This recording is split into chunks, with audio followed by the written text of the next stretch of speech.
I have a saying that goes something like this: powerful people create powerful messages, powerful people create powerful messaging, and powerful people create powerful marketing. And over the years, I've worked with thousands of students. I've watched hundreds of ads, hundreds of videos, and I can always tell which people have the most amount of personal power. They're the ones that are standing up the most, that are taking more risks. They're the ones that are posting quicker, the ones that don't really care about what the external world says. And today's guest on this episode is a perfect example of someone who has gained more and more personal power, who has become more powerful, and has become more relentless in their business. I'm not going to reveal who the guest is, but this person went from zero to $1 million in cash collected very quickly. And I'm super excited to bring you this conversation. So if you're someone who feels like you just don't have resilience, you just need more power, more personal power, you need to stop worrying about haters in the external world, and you're not really sure how to do it, I cannot wait to tell you this person's story. We talk about all that, plus how to sell in the DMs, how to go evergreen, and more. So if you're ready, well, keep on listening because it's about to go down. Hi, I'm Brandon Lucero, and you're about to experience the new way to thrive in business, entrepreneurship, and life by leaning into who you are, what you love, and standing up for what you want to create. Get ready, because this is where we go against the grain, say no to outdated society norms, and we say yes to change in order to create a happier, more fulfilled world. Welcome to the New Generation Entrepreneur Podcast.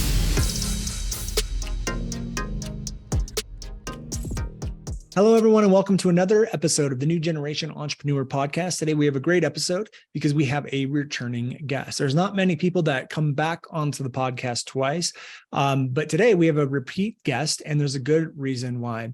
Last time she was on the podcast, she started talking a lot about what she did. We talked about strategy, but I think the thing that I really enjoyed watching over the last 2 years is just the amount of personal power, grit, and relentlessness our guest has had in growing a business. And I wanted to dive into that.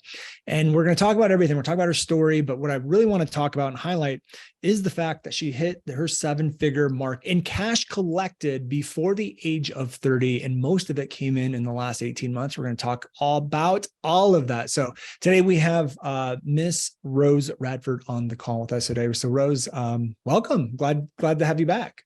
Hey, Brandon. Thank you so much for having me back. Yeah, of course. Well, you're in one of our Facebook groups, and I can kind of watch people, and people have taken notice. And so and I remember one post specifically in the group was like, someone's like, I don't know if I can do this because I see Rose and I see all the things she's doing. I don't know if I can ever be that. And both of us kind of responded like, you don't have to be that. And there's one thing I told her. I'm like, the thing with Rose is that she knows who she is, and she doesn't bend to the external world, and she just goes after it. And that can show up in a lot of different ways. And so I'm glad to have you back on. Let's just really quickly kind of get into what you do for those people who aren't familiar with your work. Just tell us a little bit about your company and what you do, and we'll dive into your story. Absolutely, yeah. So I have created the brand called The Millionaire Girl Next Door, which is basically me. Very normal, but happen to be quite self-made. And I teach 2 things right now. So I teach evergreen marketing, specifically high ticket offers on evergreen, which is obviously a little bit different to the low ticket stuff that you see out there. And then the second thing I spend a lot of time teaching right now is how to sell in the DMs, in the direct messages on Instagram, Facebook, LinkedIn. And of course, DM sending can plug into evergreen or launching or any kind of selling that you're doing online. So those are 2 things I'm kind of known and trusted for right now, let's say. Okay, awesome. I do want to dive into both of those. Actually, the DM one was a little bit of a surprise to me because I've always known you for evergreen, and I do remember seeing you launching stuff about DMs. We actually recently just did an episode about how to get people to DM you through your content. So that might be a fun topic to dive into if we have enough time towards the end. But let's start at the beginning. Like, where were you? I know you used to work at some marketing company or something like that, but you made the transition. Can you tell us a little bit about where you're at and why you finally made the transition to be an entrepreneur? Sure. So I was at a strategy consulting firm. It was the world's best strategy consulting firm called McKinsey. And I'll be really honest with you, I walked into that job at the age of 23 years old, I think, feeling like a massive imposter. I actually spent the first month or so expecting them to send me an email saying, Rose, we're so sorry, but we made a hiring mistake. We weren't meant to hire you. It was that bad. My imposter syndrome was that terrible. Okay, so let's dive into that. Why was that coming up? Because people that go and work for McKinsey, the story I was telling myself at least, had gone to Oxford, Cambridge, Yale, and Harvard. They were really smart. And I felt kind of dumb a lot of the time in comparison. And I went to Bath University, which is a decent university in the UK. It wasn't bad. But I was the first female undergraduate student to ever be accepted into McKinsey. So I basically felt like I shouldn't be there from day one. That then manifested in me not feeling good enough in so many ways. So badly so that within the first 9 months of me starting in that role, I ended up on, and I haven't really admitted this very much yet at all. So here we go with the vulnerability piece already. Yeah. I ended up on a watch list because I was about to lose my job at the age of 24 or so. Ooh. How'd you find out you were on the watch list? Well, I had a review, which typically happens in jobs, right? And that was when they essentially said, look, if you don't make improvements the next 3 months, then we're going to have a conversation about moving you on. And so the imposter syndrome had really manifested so badly into me believing I was so terrible at my job. And that was really coming across in my role. Thankfully, I made a recovery and lasted another year or so and then got the hell out of there because I was clearly in the wrong place. Yeah. And that was when the entrepreneurial journey started at the age of about 25 years old. Okay. So when you left, how did you know it was time to leave? Was your experience like a lot of entrepreneurs where it's just kind of like you knew that there was some sort of internal driver or like purpose that you're supposed to be fulfilling? Or did you just not like it so bad that you were just like, anything is better than being here? Like what was that transition point? What forced it? It was a combination of things. Burnout was one, which I see a lot in my clients who are high achievers and they're always trying to like prove themselves. We end up burning out quite a lot. And then the other piece to this was I was dating a guy at the time who happened to be a pilot and he was flying long haul. And I found myself, I distinctly remember it was one like Tuesday afternoon. I was in a windowless room on client site on my laptop, like I had been for days and hours, every single day for ages. And I got a message from my now husband. And he said to me, I'm in the Mexican outback riding a horse this afternoon. Wish you were here. And I'm like, I've made the wrong life decisions. Something needs to change here. Yeah. And a few months after that, I started coming across various things online that I'd never seen before. I fell down people's funnels, put it that way, and found these people that were living lives and running businesses that seemed really freedom orientated and really impactful. And I have a history of helping entrepreneurs before I even got to McKinsey or the work that I do today. Even at university, I was cycling across town to go and help the owner of this shop, basically reduce her costs and increase her footfall. And I also went to Kenya to do similar work before I went to university. So there was a trend here on me helping entrepreneurs and finding that really meaningful. To cut a long story short on this one, the reason that I find this work meaningful is because my parents are entrepreneurs and they struggled for the first 15 years of my life financially. 15 years? Yeah. So my childhood, I remember like there not being as much money as there was later on in my life. Let's say the first half of my life. Right. And as the child, I really wanted to help them, right? That's what you want to do as usually as a child. When you see people suffering, you want to be able to help people, but I couldn't because I was too young for that. Yeah. So my inner child was basically helping these entrepreneurs. I've healed that story, so we're all good now. It's not me traumatized trying to help these entrepreneurs these days. But I'm very curious about your parents because like to have to struggle for 15 years and still see a vision and go after the vision is pretty unique. What was their business? And they're in the construction industry. My parents have always been in the construction industry. My dad left school. He was really dyslexic. He left school pretty young, bought a digger and started digging.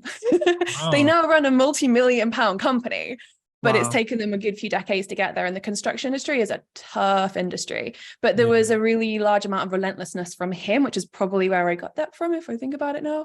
Right. What was the switch for him? Like what from first 15 to like beyond, what was the switch that kind of sparked the growth? The company that took off in the end is actually his third company, I believe. Okay. I think there was a constant thing of like figuring out what's working, what isn't, what part of the industry can we find profitable.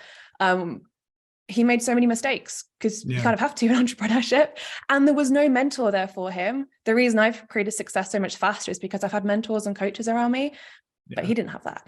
And certainly couldn't afford it or anything like that. So yeah, I think that really is why I'm so passionate about helping entrepreneurs, is because of that experience as a child. So yeah, back to like 24 years old, husband is riding freaking horses in the Mexican outback. I'm in on this client site, no windows, really hating what I was doing, seeing these other entrepreneurs on the online space, doing the work I'm really passionate about, getting paid good money for it, and being able to travel at the same time. And then basically coming to the decision that I had to find a way to do that too. And I didn't know how, and absolutely no idea how I was going to get there, but I just started taking the steps towards it. And that obviously looked like investing in my first coaching experience ever with somebody and going from there. Yeah. Okay. And what was your husband, or soon to be husband, I guess, doing for him to be able to go into the Mexican outback? Was he just on a vacation, or did he have a business set up? Or he is a pilot. Oh, that's what you said. You said that. Okay. Yeah. Gotcha. So that was it was work. He was being paid to be there, for goodness sake. Yeah. What amazing. Is he still a pilot today? He is. Yeah. And actually we're heading to South Africa in 2 days' time to go on safari for the weekend. Wow. For the weekend? Yeah. That's just a weekend trip. I know. We'll be back on Monday. Oh my gosh, how amazing is that? So do you guys have your own plane then? Or do you guys just rent one? Or no, so he works for British Airways. So it's just one of his work trips, long haul flights. I'll fly overnight. Hopefully I'll get to sleep a bit in whatever free seat they've got. But yeah. How awesome. That's so cool. Okay, so let's go back to the story. So basically you're at this point, you wanted to leave and you kind of go out on your own. How did it go? Like what did it was a real shit show for the first 2 years. Okay. I had no idea what I was doing. Yeah. And actually I had a lot more healing work to do than I realized. I was looking at things like mindset work thinking, well, that doesn't look very tangible and very useful. Because I was a strategist at heart. I like action and doing things and things like that. And it wasn't really until I started doing that deeper work that things began to change. And to be honest, I had a good couple of years of learning to do first. If I really wanted to nail it in this industry, I needed to learn all the things. And I hadn't done marketing and sales or anything like that before. So I kind of schooled myself for 2 years rather than doing an MBA, an online MBA in many ways. Yeah. It's kind of funny how a lot of those things just kind of go out the window. You start your own business. Yep. So much to learn. What were some of the biggest struggles you faced during those first 2 years? Self-doubt. And I think if anybody's listening to this that's new in any way in your first couple of years, and maybe even later on as well in business, there's always self-doubt there that holds you back from having enough conviction to really go all in on something, whether that is more specific messaging or an actual offer that you think, you know what, I'm actually going to get there and sell that now, or going live. All of those things are terrifying and can bring up so much self-doubt in you. So I was just battling the good old self-doubt demons ultimately. Yeah, I think that's, very common. And I think a lot of us go through that. And I mean, I think it's one of those underrated things. I think people get into business and they're like, oh, I don't need to worry about mindset and my thoughts and healing past traumas and all of this stuff. And it's like, no, you're on a personal development journey, basically on steroids. So, get used to it. With hopefully a bit of money making thrown in there if you're lucky. Yeah, exactly. So how did that process look for you? Because to overcome that self-doubt, because clearly you've gone past it, you've become successful. And again, like when I look at you, and I'm sure I know there's always gonna be self-doubt because there's always new levels to get to and things like that. But it doesn't seem like self-doubt is really a big issue for you anymore. So what steps did you take, or what did you have to go through to get past that? Was it just taking advice from mentors, personal development? Like what did that process look like for you? Yeah, it's a good question. I feel like I don't really get self-doubt at all now. I think the biggest thing for me is learning to just be uncomfortable more and more, and then finding the comfort in that quite quickly, whether that is going live, as simple as that sometimes, or making a big scary hiring decision into the business. And we've just made another major hire that is like bringing up all the feels right now. Yeah. And so knowing that that's part of the journey, that it isn't always comfortable all the time, and just seeing like the discomfort as like another challenge of like, right, let's smash through that. And And also just being aware of the thoughts. If I look back at the journals and the notebooks that I have from the last couple of years and flick through them, I can see the sheer amount of self-coaching I was doing and reorganizing thoughts in my head again and again. And this is where I see a lot of people maybe get really, really stuck, even though they could be super successful. They're too happy to sit in their own shit sometimes. I'm like, this is really hard. It's really uncomfortable. I don't know what to do. It's what's comfortable, even though it sucks, it's what's comfortable. You're like, you're comfortable with the sucks. They're just going to stay there so that you don't have to go into the uncomfortableness of trying to get out of it. Absolutely. Yeah. Sometimes it's easier to sit in victim mode for a while. Oh yeah, big time, for sure. I'm kind of allergic to victim mode myself. I've learned that lesson too.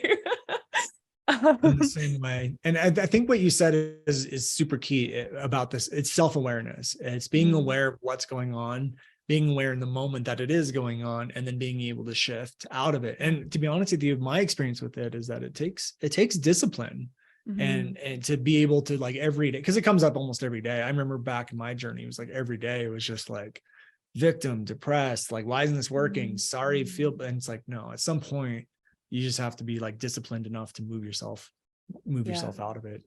Yeah. What is that easy? What back then was it easy to do? It's because it sounds like it's a lot easier now, but is that just because you've done it so many times, it just became easier? I think so. And I distinctly remember saying this to my parents, and it was something like, I don't care if it takes me 10 years to create a success for myself here. I'm going to keep on doing it. And there was no plan B. And so I think that's also where the relentlessness came from, is just knowing that I wasn't going to do anything else. This was it. So I might as well just crack on with it and give it a go again and again and again. And I think entrepreneurship is also just one big experiment a lot of the time, and being able to not take things personally if things didn't work out, and just see it as a data collection exercise and then go again. And I learned to do that quite quickly, thankfully. I distinctly remember one situation that happened probably 2 or 3 years ago now. And this was the point at which I realized I needed to go and do some deeper inner work.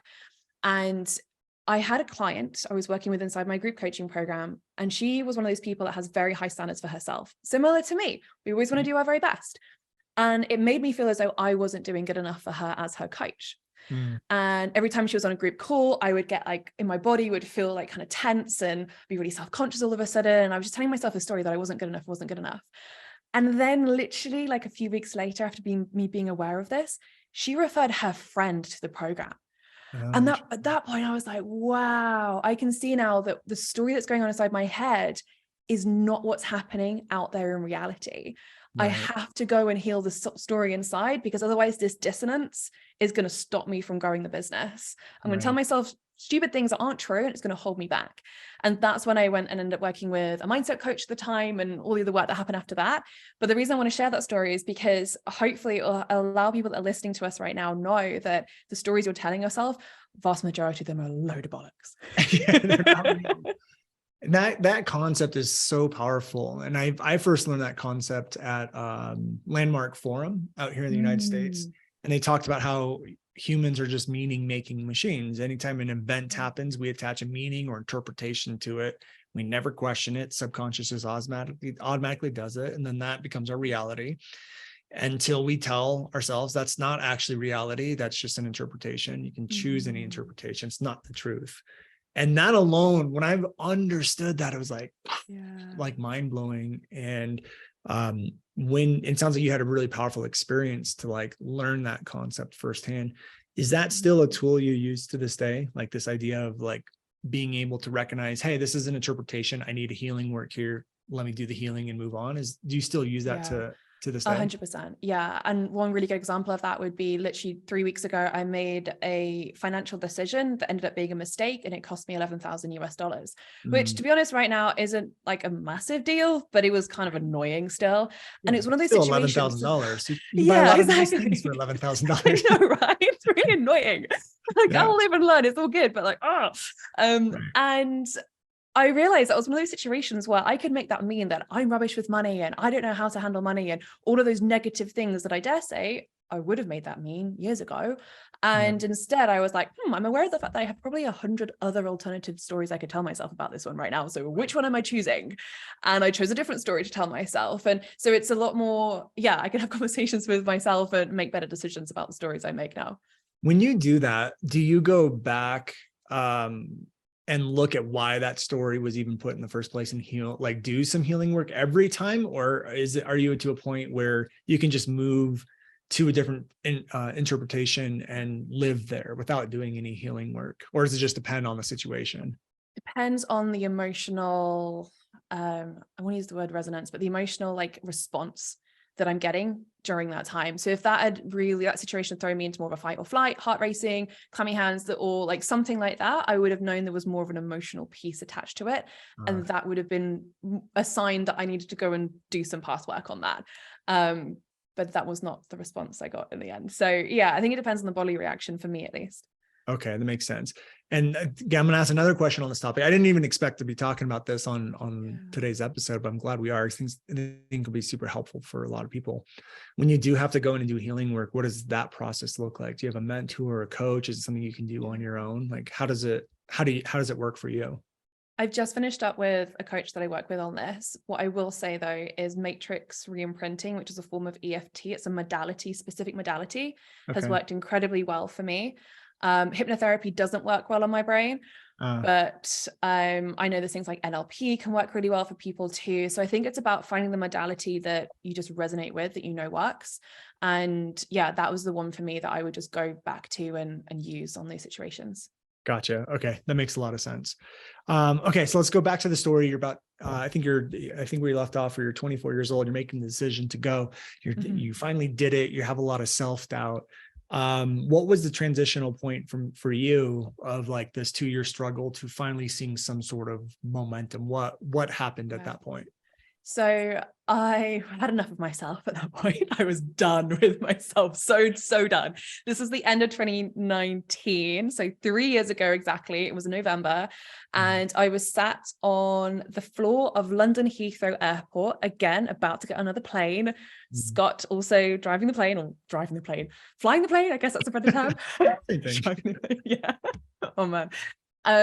And I was sat on that floor and I invested a really large amount of money to work for the mentor I'd followed for about 3 or 4 years. And the reason I wanted to work with her was because the life and business that she'd built is the sort of thing that I wanted to build. And I'd been trying to do this on my own for 2 years and I wasn't getting anywhere. And I wasn't investing to access her 10-step proven process, which I think is a very limited way of us making investments. And instead I invested to understand how she thought about the world, because I thought at the time that if I could just figure out how I was thinking and how she was thinking, how that was different, I could probably fast track my way to where I wanted to be by understanding her perspective on things. And that's why I invested to work with her. And it was a really powerful investment to make from that place. And the reason, again, I want to share that is because I feel like so much of what's happening in the coaching industry right now and online education industry is that people are feeling burnt from the investments that they're making. And it's often because they're investing in things with slightly different expectations than what's actually going to happen. So I believe if we can begin to invest a bit more with the perspective of, I want access to this mentor so I can understand how they think, and then adopt some of that thinking for myself if it fits, that will then propel us forward so much more. So I made that investment, but really it was just that opportunity for me to say, I'm ready now, let's do this thing. And I fully committed, I went all in, because there's a really big difference between deciding to make 7 figures or whatever and actually committing to making 7 figures. Yeah. And I hadn't committed yet, but I did at that point. Yeah. And so that quickly then resulted in me making 6 figures within a few months. I just got my ass in gear, really. Yeah. I mean, it sounds like you made a commitment. You mentioned a commitment several times where you're just like, there is no other way. There's no plan B. I made a commitment. I said, this is what I'm going to do. And I remember even hearing a interview of this couple who had been married for like 60, 70 years or something like that. And they asked him like, it was like 70 years. And they asked him like, what are the secrets to a long lasting, healthy marriage? And one of the rules is, or one of the things that they said that they live by is that we're committed. There is no divorce. So we figure out our shit. We get out of our ego. We listen to each other. We love each other. We appreciate the downs just like we do the ups. And I remember thinking like, that sounds very much like a successful entrepreneur committed to success as well. And it's just weird how the same philosophies adapt to great relationships, because that's all it is a relationship with your success, a relationship with your business.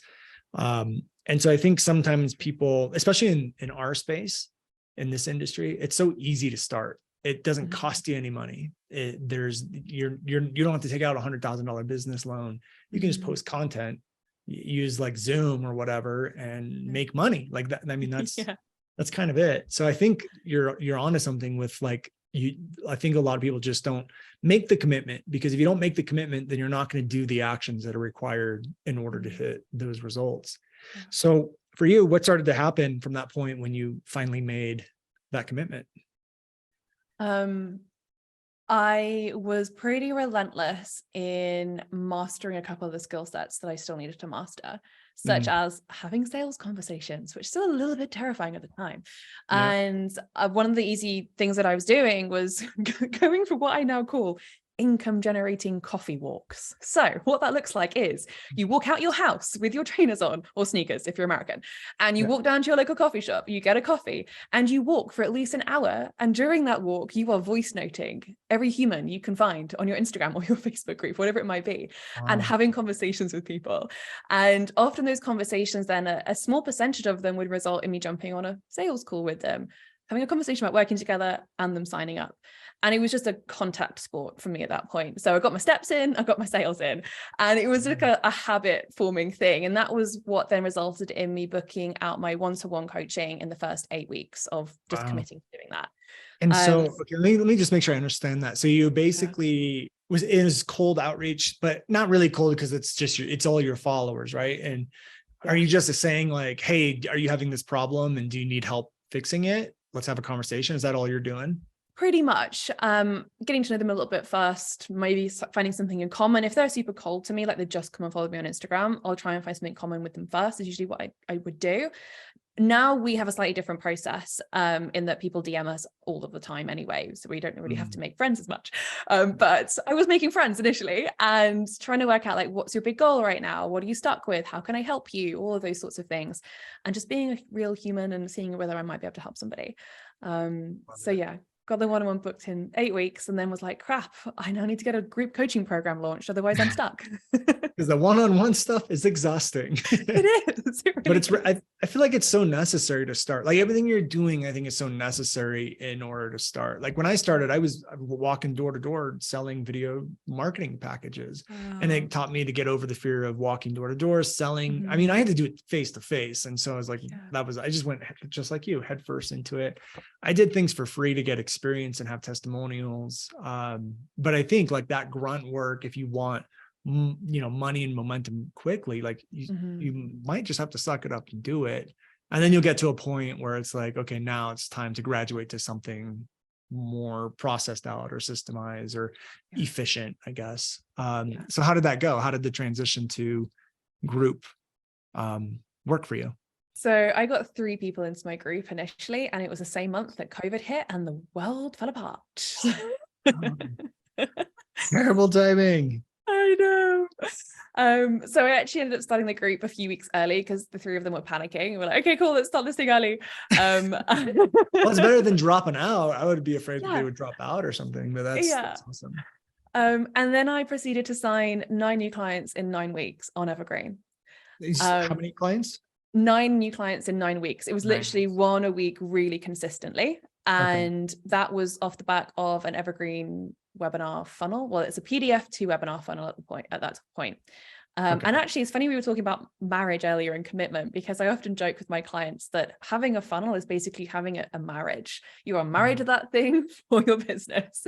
And that was the first proper funnel for me. And so I was spending just £20 a day, which is like $30 a day on ads. And obviously then generating clients that were 3, 4, and 5K to me, because I kept getting braver and braver on my price point. And they were coming into my group coaching program. And that was working really well. And then because of the way that we are conditioned in the online space, I thought, now it's time to launch. So I did. I turned the ads off. I stopped running the funnel and I started going into a launch mode. Did a challenge launch, made 36K, and tried to get the Evergreen funnel back on afterwards, but it didn't quite go back on the way it came off. And I was like, I need to make some tweaks to this. Didn't quite get it back on. I'm still doing a bit of lead generation. Why do you think that happened? Because that happens to us sometimes too. Like we have things, and I don't know why it's taking me so long to learn this lesson, but if something's working, sometimes you just don't turn it off or just don't touch it, let it go. But do you have a theory or reason as to why some things just don't perform anymore? Do you think the learning stopped or what? Yeah, I would say that for ads right now, particularly this year, the more you can just leave them on, the more they'll bed in and the better they get. Yeah. So turning stuff on and off for launches just doesn't work anywhere near as well as it used to. Yeah. But yeah, so I'm not entirely sure. I think it's an ads thing ultimately. Yeah. But I agree. yeah, during that year, I then ran the same challenge launch about 3 or 4 months later and only made 11K in that launch. And that was when I learned my lesson with launches.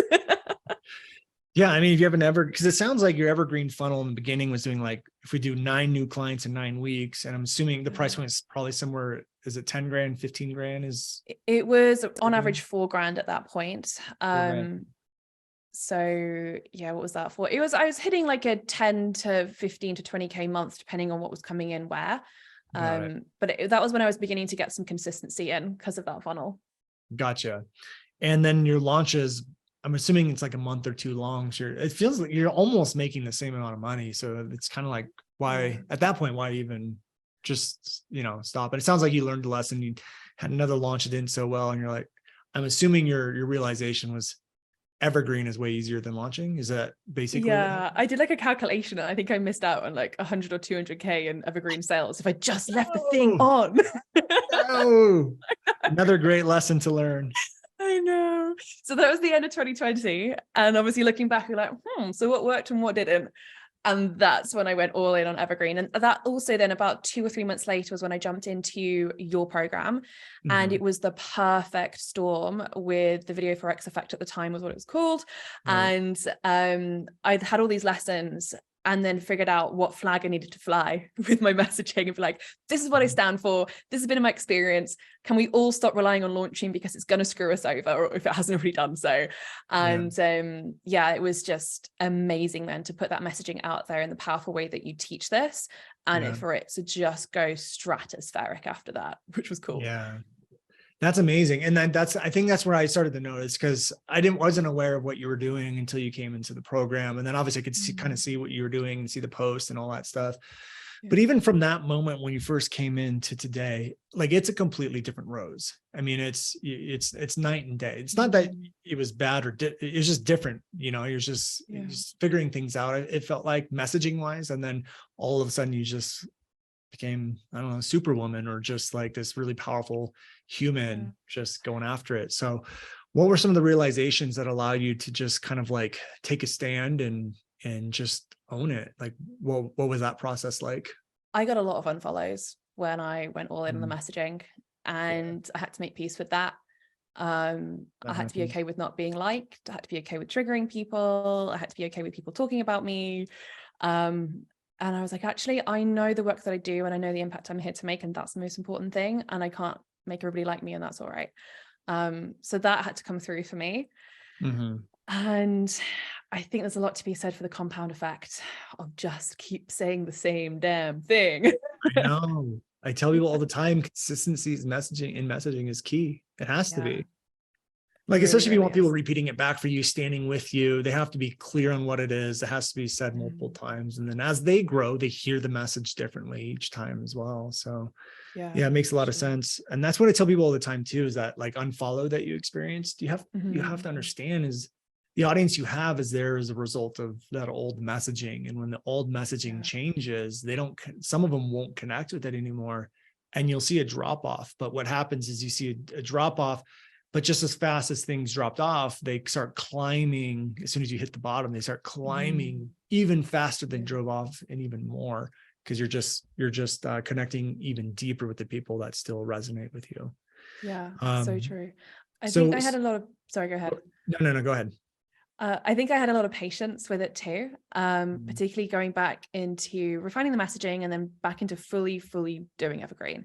Because it took me 3 weeks to sign my first client after clarifying it all and getting it out there. And I think a lot of people may have given up at that point. And then it took another 3 weeks to sign the next 3 clients.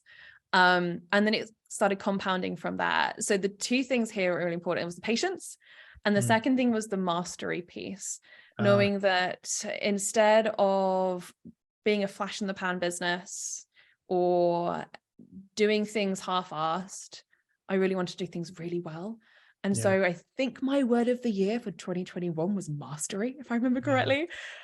And everything I did was about how can I make this like top 2%, top 1%. And that stands out on the online industry because it's very easy to, as you said, throw the business up there, make some sales, but it's a lot harder to develop mastery in what you're doing. It is. And that's actually what we renamed the program as New Generation Mastery, because it's absolutely, if you want great messaging, you have to have mastery over your craft. I'm sorry if you don't like that, but you do. You can't just go take a bunch of courses and get a degree and regurgitate information, because you're going to have no depth to the message and the content you're putting out there. You're going to have nothing to stand on. You're going to have no experience. And I also believe that if you want the best damn program out there, you need to be the best damn person at what you do, because you're going to be able to help people avoid more mistakes. You're going to not have one solution, but you have 10 different solutions. And I think a lot of people have cookie cutter courses. Everyone does the same 10 steps. And it's like, well, the same 10 steps don't work for everyone. You have to know not one solution, but like 10 different ways.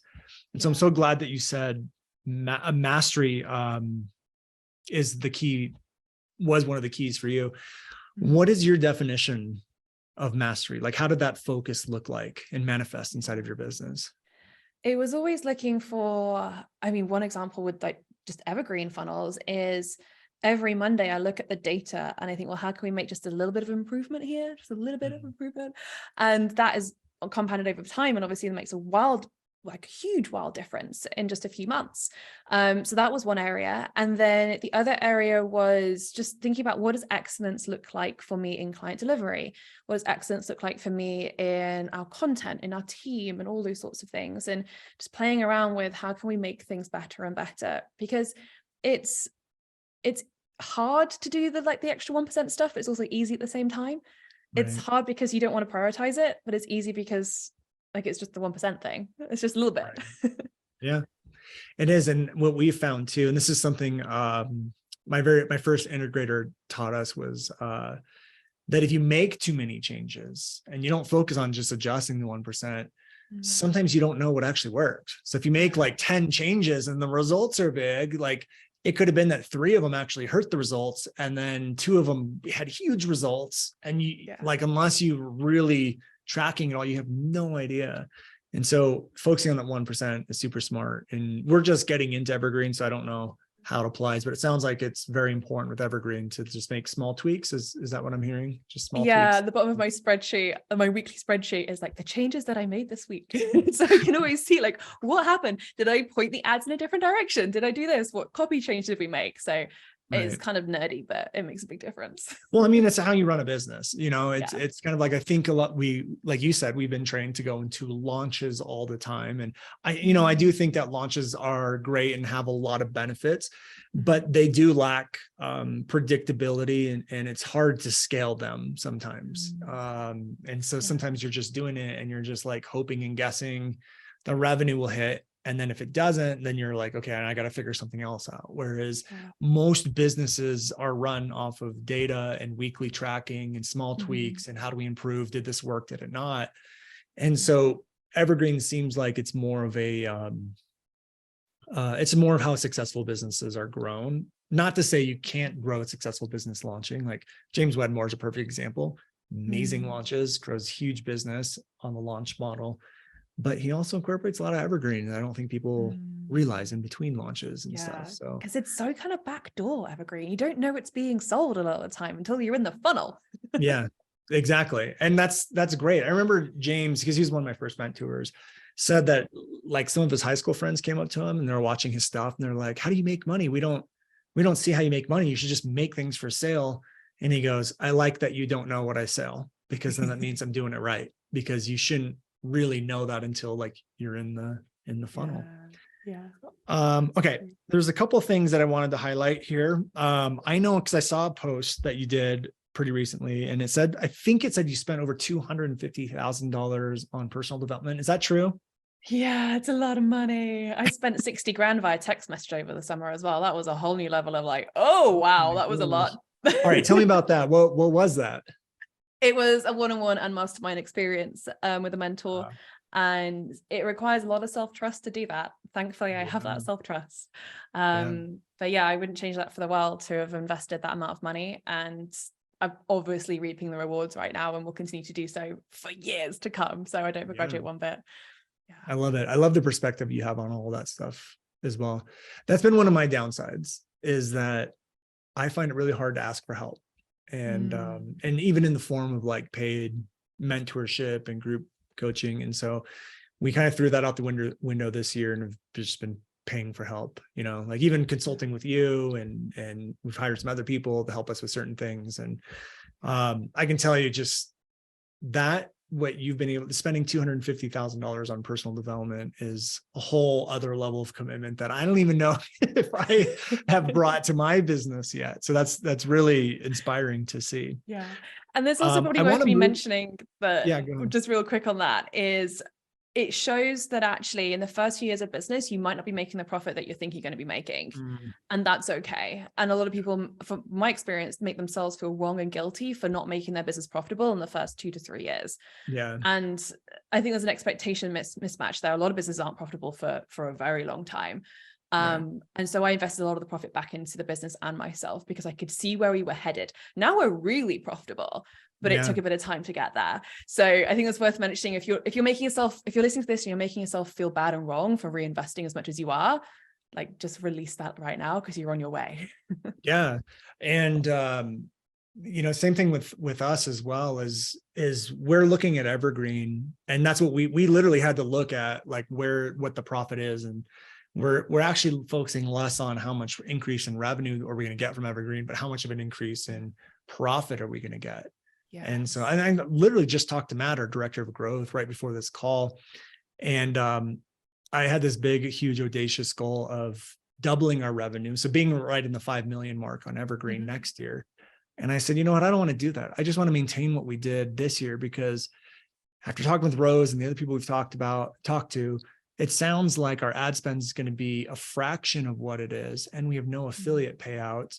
And like, we spent almost $1 million last year on affiliate payouts and ad spend. I'm like, if we get rid of that and just maintain the revenue we have, I'm like, holy cow, like that's the equivalent of doing $5 million on the launch model. We just don't have nearly as much expense, and our profit is going to go like through the roof. So, exciting. Yeah, I'm super excited for it. But I think that conversation which you just brought up about profit is really powerful. Like, you have to look at, like you said, if you're not making profit, but you're using, because you're reinvesting back in the company, obviously it's a good place to be.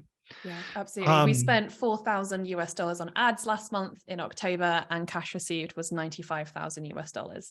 So you're going to love it. That's so not fair. Like that, this is me going in victim mode right now. Like, WTF, because we spend like $200,000 on like a launch, and sometimes they're great and sometimes they're not. Yeah. So that, if I did my math correctly, what is that, a 45x? I don't know. It's just so good. I stopped calculating it now. So good. Or not a 45x, it's like a 25x or something like that. But still, that's ridiculous in a good way. That's really awesome. Okay, so I want to move the conversation a little bit to DM selling, if you're okay with that. I just like, what is DM selling, and how does it work? Like, why is it working so well? Yeah. So we start with the knowledge and belief that sales is a contact sport, and particularly in the online industry right now, contact generally involves a conversation on some level rather than contact with a sales page, especially if your offer is more than 3K. And so the easiest way to make contact en masse is in messages. So how do you then make those messages turn into clients and money? And this is the question that I had a couple of years ago and just had no idea how to figure that out. And when I did figure it out finally, and obviously started signing those clients one-to-one and the group coaching program and stuff like that, I then ended up getting to the point where I was spending far too long in the DMs, like 2 or 3 hours a day, and I needed to go do other things in the business. Yeah. So that was a point in which I hired just a girl straight out of university, no sales experience, was just kind of on her gap year. And I was like, hey, do you want to make some extra money? I'd love for you to come and get into my Instagram DMs, and we're going to figure this out together. I'm going to give you 90 days because I don't know whether this role is viable in my business. I'm going to teach you everything I know and let's see what happens. And she brought in a client that was worth 15K to me in the first 30 days. And I'm like, wow, maybe we're onto something here. Yeah, seriously. So yeah, that was where it started. And then since then we developed various strategies and scripts and just ways of doing things that now result in us receiving between 2 and 7 new leads into my Instagram DMs per day, or sometimes it's our email inbox or Facebook. So it's completely removed any sense of scarcity in me, because if somebody doesn't sign up today, there'll be somebody else tomorrow. Right. And so like, or that person might come back in 30, 60 days. Yes. You never know. Absolutely. So true. So that's felt really good. And it's also developed my sales skills to a whole new level, because if you've just got a couple of messages backwards and forwards, you have to be really tight on that.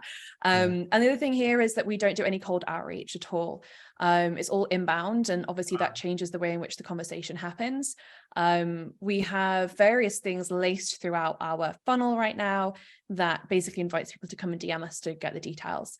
And we do that rather than send people straight to my calendar or an application form, because I want to be able to have a quick conversation with them in the DMs first. And building that intimacy up with your audience is really powerful for building trust. And I'd always recommend that for anybody who hasn't quite nailed that in their own business, is to do that intimacy piece first.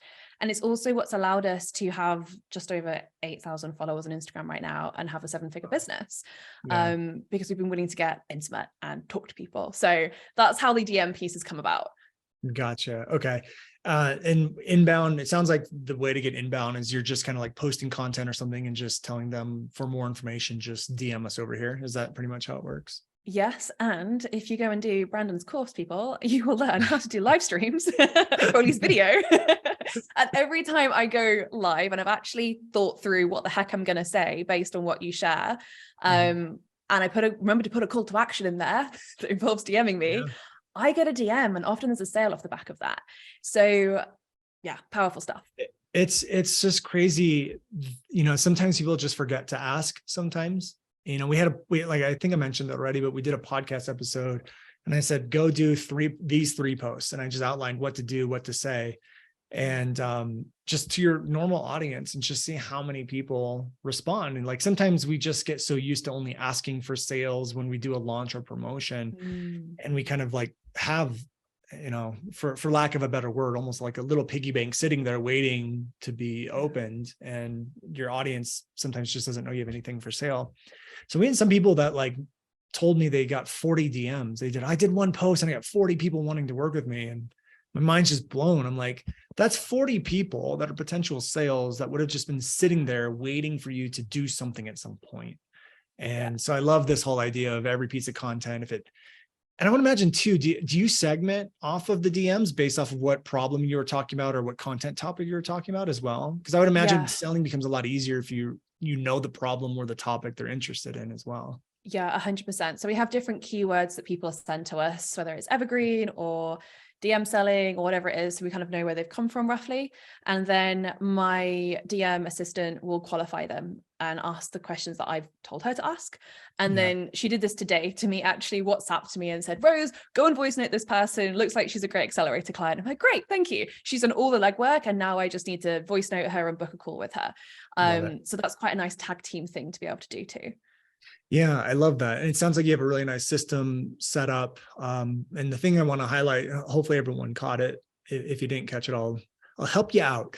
I love that you said that you didn't know if this was even going to work. You brought someone on, and then you guys basically just tested and you got into the trenches. You figured out what worked. To me, that is what the beginning of mastery looks like. Because now you know what to avoid. You now know the emotions. You now know the mistakes. You now know the problems. You just have a deeper understanding, deeper than everyone else on the DM selling, which is going to allow you to have better messaging and a better product to help people get better results. I love it. 100%. There were so many messages that I got so wrong and face planted. And then I would land on like a single sentence that I would then repeat with a few people. I'm like, oh, that's just made a massive difference to these conversations. And that's the sort of stuff I teach now. There's all of that, like literally thousands of conversations has allowed us to trial and error our way into understanding what to say to people, to be like, oh, okay, now they're ready to move to the next step with us. Great. Well, it means the same thing with ads. It's like I preach it so many times. It's like you never know what's going to land or work until you actually run it. And sometimes a certain language pattern or title won't work, and 6 months later it will work for whatever reason. I have no idea why, but it's just landing. And the only way to actually understand any of this is to just get out there, do it, and have some sort of mastery over your craft and your marketing. So I love it. If people want to learn more about you and working with you and following your content, where can they go? Absolutely. So Instagram is my usual place. My handle is I am Rose Radford. And then if you're wanting to learn more about Evergreen, just head to roseradford.com/step-up, and you'll find a 40-minute value packed training right there with wonderful demonstration of Brandon's messaging, like suggestions. You want to see it live in action? Yep, you will. That's awesome. Rose, I'm so grateful for you coming on and sharing your story with us and talking about the DMs and Evergreen and all that stuff. So thank you for your time. And for everyone listening, if you want to learn more about Rose or just watch what she's up to or just see her live in action, head over to Instagram, follow her there. And thank you guys for listening to this episode. Rose, are there any final words you want to leave the audience with before we wrap up? Oh, what a pressure. Just threw it right in at the last second. Oh man, you should have warned me on this one. I think based on our conversation, one of my favorite things to reconfirm for the listener right now is to ask yourself, where have you only just made a decision and not a commitment right now? And then going back and make the commitment and then see what happens from there. I love that. Awesome. Huge piece of advice. Thank you, Rose, for being here. And for all you guys listening, we'll see you next week on the next episode. Take care, everyone.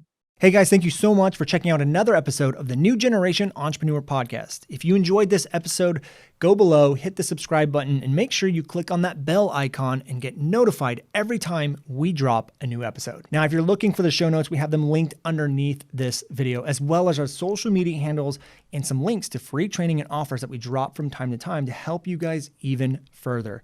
So go check those out if you're interested, and thank you so much for tuning in to the New Generation Entrepreneur Podcast.